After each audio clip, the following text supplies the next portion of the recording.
Good morning. It's day 5. Um,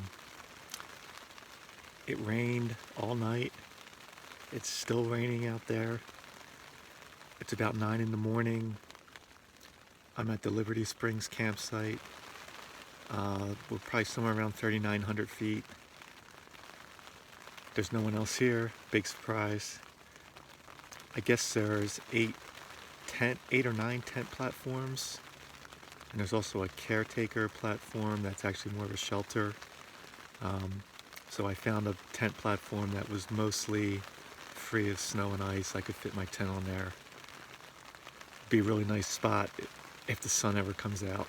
I haven't seen the sun in 2 days. So the plan is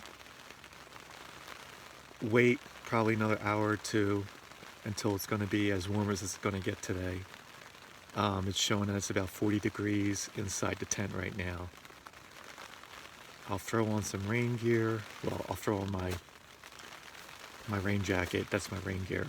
Everything's going to be, I know my feet are going to get soaked again, but that's okay. And I'll leave the pack and everything heavy here.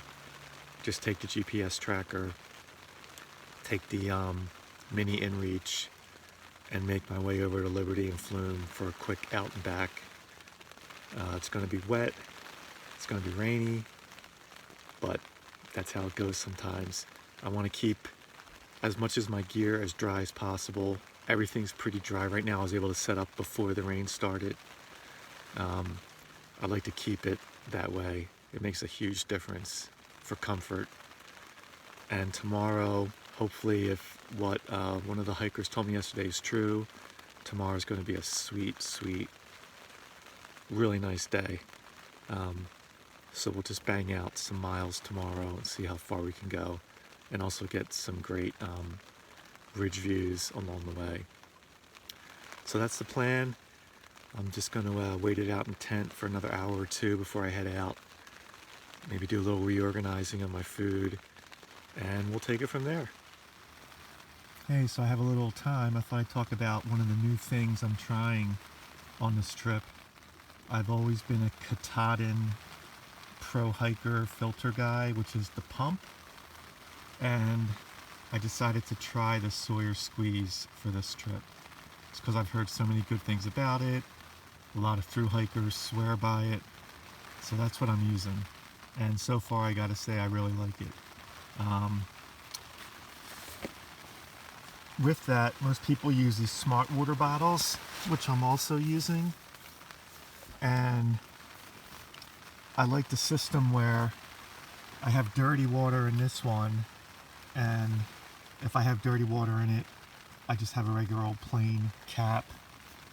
And if I have filtered water, I have the original smart water cap. This is Pemigewasset River water. I wasn't sure if the spring would be flowing before I started heading up to the campsite. So I scooped up 1.5 liters down by the bike path as a just-in-case water supply, ready to go. So far I really like it. Also, in combination with that, you just use one of these CNOC Vecto bags.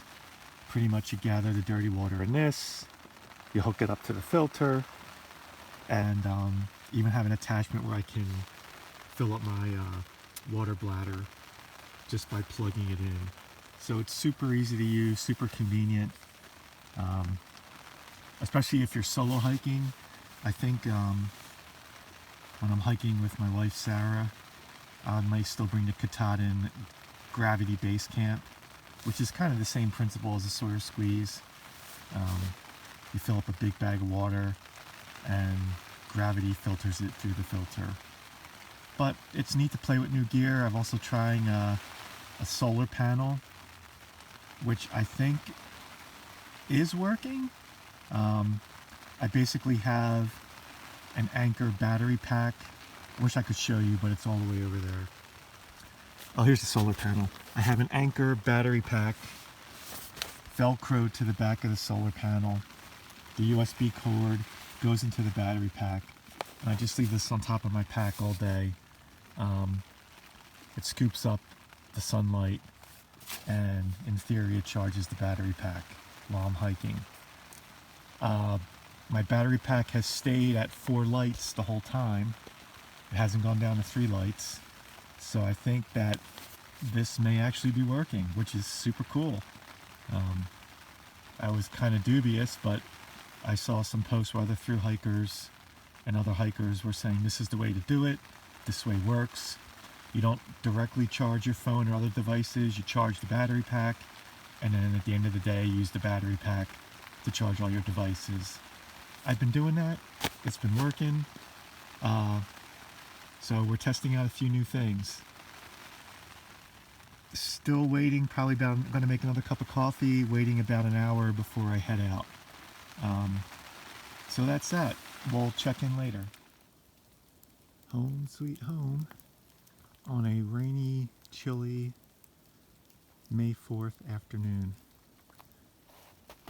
We just got back from tagging Liberty and Flume, and some of you may be wondering, hey, where do you get water when you're nowhere near a running stream high up in the mountains? Sometimes you don't get water. This time of year it's a little easier to get water, obviously, but throughout the Whites, and I'm sure everywhere else in the mountains, every once in a while there'll be an established spring with water just coming out of the ground. And lucky for us, Liberty Springs campsite has one of those.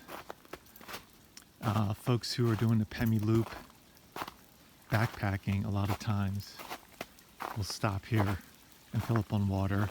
Sarah and I have done that. So yeah, water, there it is.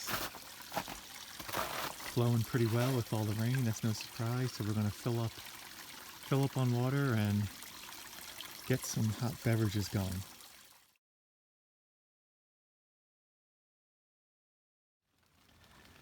Hello there. Day 5. We are back from Mount Liberty and Mount Flume. There was a small break in the rain. We took advantage of it. Still got very wet, but it could have been worse, I guess. Collected a bunch of water for tonight, for boiling. And we're having our first hot meal of the trip, and oh boy, never have had this before. Never usually have a hot breakfast, but on today, a day like today, this is perfect. We have Denver omelet. We have some pita bread all ready to go. Just made a hot cup of decaf coffee, and we are going to enjoy this, let me tell you.